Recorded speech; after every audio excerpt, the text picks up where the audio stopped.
എല്ലാവർക്കും നമസ്കാരം. ഗുരുവായൂരുമായിട്ട് ബന്ധപ്പെട്ട് മനോഹരമായിട്ടുള്ള ഒരു വാർത്ത നിങ്ങളിലേക്ക് പങ്കുവെക്കുകയാണ്. നിങ്ങളിൽ എല്ലാവരിലേക്ക് എത്തിക്കണം. ഗുരുവായൂർ അത്യാവശ്യമുള്ള ഒരു സംഭവം തുടങ്ങാൻ പോവുകയാണ്. എന്താണെന്നറിയോ? ഗുരുവായൂരിൽ സൂപ്പർ സ്പെഷ്യാലിറ്റി ആശുപത്രി ഏകദേശം ഉറപ്പായിരിക്കുകയാണ്. ആരാണ് 56 കോടി രൂപ നൽകുന്നതെന്ന് അറിയാമോ? മുകേഷ് അംബാനിയാണ് നിർമ്മാണത്തിന്. ആദ്യം വാർത്ത കേൾക്കുക, അതിനുശേഷം ഒരു കാര്യം കൃത്യമായിട്ട് നിങ്ങളോട് പറയാനുണ്ട്. അതൊന്ന് ശ്രദ്ധിക്കണേ. സാങ്കേതിക കുരുക്കുകൾ നീങ്ങി. ഗുരുവായൂർ ദേവസ്വത്തിന്റെ സൂപ്പർ സ്പെഷ്യാലിറ്റി ആശുപത്രി നിർമ്മാണത്തിന് പച്ചക്കൊടി. ദേവസ്വം വകുപ്പിന്റെ ചുമതലയുള്ള മന്ത്രി വി.എൻ. വാസവൻ 30-ന് തറക്കല്ലിടും. മുകേഷ് അംബാനി 56 കോടി രൂപ ആശുപത്രിയുടെ നിർമ്മാണത്തിന് വാഗ്ദാനം ചെയ്തിട്ടുണ്ട്. നിലവിലുള്ള ദേവസ്വം മെഡിക്കൽ സെന്ററിന്റെ തെക്ക് 2.5 ഏക്കറിലാണ് ആശുപത്രി വരുന്നത്. 1,00,000 ചതുരശ്ര അടിയിൽ 4 നില കെട്ടിടം. കാഞ്ഞങ്ങാട്ടുള്ള ദാമോദരൻ ആർക്കിടെക്ട് എന്ന സ്ഥാപനമാണ് രൂപരേഖ തയ്യാറാക്കിയത്. 2022 സെപ്റ്റംബറിൽ ഗുരുവായൂരിൽ ദർശനത്തിന് എത്തിയപ്പോഴായിരുന്നു വാഗ്ദാനം. ആശുപത്രിയുടെ രൂപരേഖ അവർക്ക് നൽകുകയും ചെയ്തിട്ടുണ്ട്. നിർമ്മാണത്തിനുള്ള തടസ്സങ്ങൾ നീങ്ങിയ സാഹചര്യത്തിൽ വിവരം അംബാനി ഗ്രൂപ്പിനെ അറിയിച്ചാൽ തുക നൽകാമെന്നാണ് അറിയുന്നത്. ഈ തുക ആശുപത്രി കെട്ടിട നിർമ്മാണത്തിന് മാത്രമാണ്. ബാക്കി വേണ്ടിവരുന്ന തുക ദേവസ്വം ചെലവഴിക്കും. ദേവസ്വത്തിന്റെ മേൽനോട്ടത്തിൽ തന്നെയായിരിക്കും ആശുപത്രിയുടെ നടത്തിപ്പ്.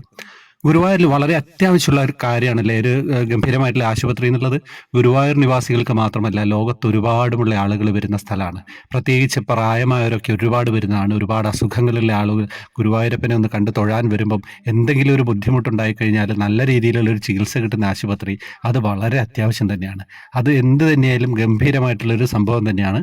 അപ്പം പിന്നെ അംബാനിയെക്കുറിച്ച് പറയുകയാണെങ്കിൽ, അംബാനിയുടെ മകന്റെ വിവാഹം കഴിഞ്ഞ ദിവസങ്ങളിൽ നടന്നതായിട്ട് നിങ്ങളൊക്കെ കണ്ടിരുന്നു അല്ലേ?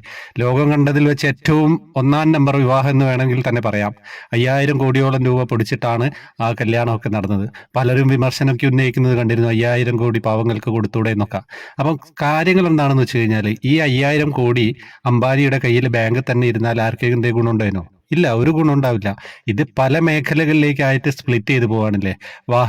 വാഹനങ്ങൾക്ക് വേണ്ടിയിട്ട്, ആഭരണങ്ങൾക്ക് വേണ്ടിയിട്ട്, വസ്ത്ര നിർമ്മാണങ്ങൾക്ക് വേണ്ടിയിട്ട്, പന്തലിടുന്നവർ, ഭക്ഷണം പാചകം ചെയ്യുന്നത്, ഹോട്ടൽ മേഖലയിലുള്ളവർ, വിമാന സർവീസുകൾ, അതൊരു ബിസിനസിന്റെ ഭാഗം തന്നെയാണല്ലേ. ഒരു പൈസ ഉള്ള ആൾക്ക് ഒരുപാട് പൈസ ബാങ്കിലിട്ട് ഇങ്ങനെ ജീവിച്ചുകൊണ്ട് നാട്ടുകാർക്ക് എന്തെങ്കിലും ഗുണമുണ്ടോ? ഒരു ഗുണമില്ല. അപ്പൊ ഇതിങ്ങനെ സ്പ്രെഡായി പോകുമ്പോഴാണ് പല രീതിയിൽ അവർ കല്യാണങ്ങൾക്ക് പൈസ, ഭഗവാനാണ് മഹാലക്ഷ്മിയിലൂടെ എല്ലാവർക്കും ധനം എത്തിക്കുന്നത് അല്ലേ. അപ്പൊ ആ ധനം നമുക്ക് സ്വന്തമായിട്ട് കയ്യിൽ വെക്കാനുള്ളതല്ല, നമ്മൾ ചെലവഴിക്കാനുള്ളതാണ്.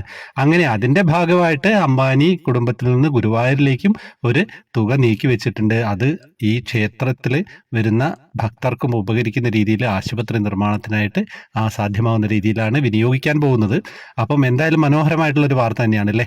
അപ്പോൾ എല്ലാവർക്കും, അംബാനിക്കും ഗുരുവായൂർ ദേവസ്വത്തിനും ഒക്കെ നന്ദി പറയാണ്. പെട്ടെന്ന് തന്നെ ഈ സംഭവം, ഈ ആശുപത്രി അവിടെ ഉയരുമെന്ന് പ്രതീക്ഷിക്കുന്നു. എല്ലാവരിലേക്കും ഈ ധന്യവേളയിൽ ഈ മനോഹരമായ വാർത്ത നിങ്ങൾ എത്തിക്കുക. നിങ്ങൾ ലൈക്ക് ചെയ്യുക, കമൻറ്റ് ചെയ്യുക. നിങ്ങൾ വ്യക്തമായിട്ട് കമൻറ്റ് ചെയ്യണേ ഞാൻ പറഞ്ഞ കാര്യങ്ങളെ പറ്റിയൊക്കെ. പിന്നെ ഷെയറും ചെയ്യുക. വേറെ ഒന്നും പറയാനില്ല. ഹരേ കൃഷ്ണ.